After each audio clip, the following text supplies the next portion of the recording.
I'm Bonnie, and I started collecting water on Klawitter Pond in 2002. When we moved in here, the quality of the water in the pond was very good. You could go swimming in the pond and it had a blue color to it.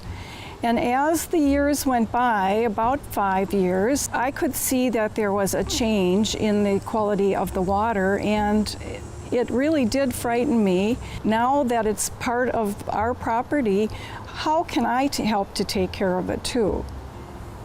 And I'm Haley. I joined Bonnie with the collection 3 years ago.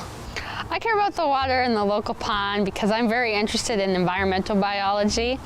I feel like water quality is something that's very important around the world, and we are very lucky to have the amounts of water around us that we do, and so we should take care of that water. The monitoring all started with Bonnie, the connection we started building. About 3 years ago, I'd say, she asked me if I was interested in working with the pond. I love working with the environment, I love being outside, why not? And so that's when we first went out together and started with the pond monitoring and haven't stopped since. The partnerships between the citizens that are part of our camp program and the work that the council and our partnering agencies are doing is very critical. You know, it saves a lot of resources on the local side and our side to enlist these skilled and engaged and excited citizens. Our metro area is blessed with over 950 lakes, and so we're doing 166 lakes last year. It's a small piece, but we wouldn't be able to do that big of a piece if it weren't for them.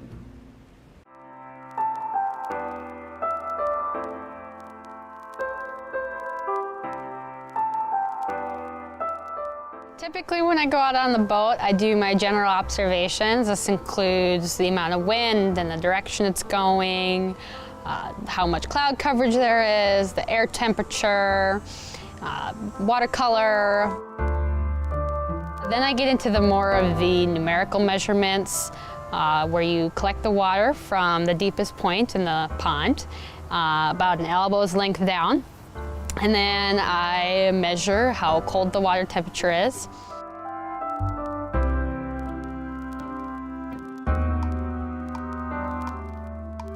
I also do the Secchi disc. The Secchi disc is basically a white round disc that has a long rope attached that also has measurements marked on it.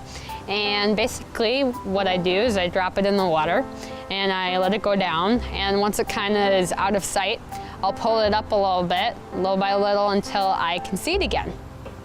And then I'll mark that part on the rope, and then I'll pull it up and count how far down you could see. What the water smells like. That's one of the general observations that they ask for on the sheet. And you can rate it as musty or fishy or any of the general types of smells you would find around bodies of water.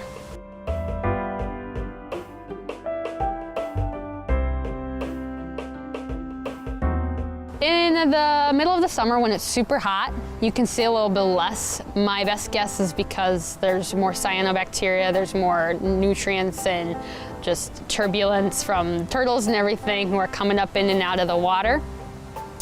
When it's colder, you see a little bit further down. And now we're getting to the point where it's starting to you get to see a little bit more. I know that there is a lot of information that's being collected. Some maybe will tell us more about the changes in the weather and maybe in how we're treating our bodies of water as far as our recreation, what we're dumping into our bodies of water, and how clean we are keeping them. It means a lot for me to be mentoring someone young, somebody who's up and coming in the world and who has an interest in pursuing this as part of her studies. So if I'm concerned about the water now, and I'm concerned about the environment now, I know that we have to get our young people interested in it because they are who is going to be living in this environment in the future. And I am very proud of Haley. I talk about her all the time. I think that Bonnie's played an important role in how I want to continue my life with my careers and my studies.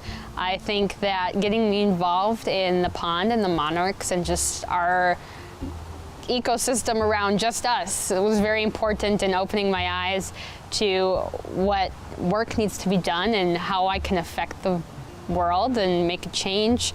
And so I thank her a lot for allowing me that opportunity to learn. Water is very essential to the quality of life in this region. We're all Minnesotans. We love water. We love to recreate in and around it. We do many different things: swim, boat, canoe, kayak. We'll even hike or bike long distances just to look at it. And to make that sustainable, make the use and management of that sustainable for future generations is something that I think we all cherish.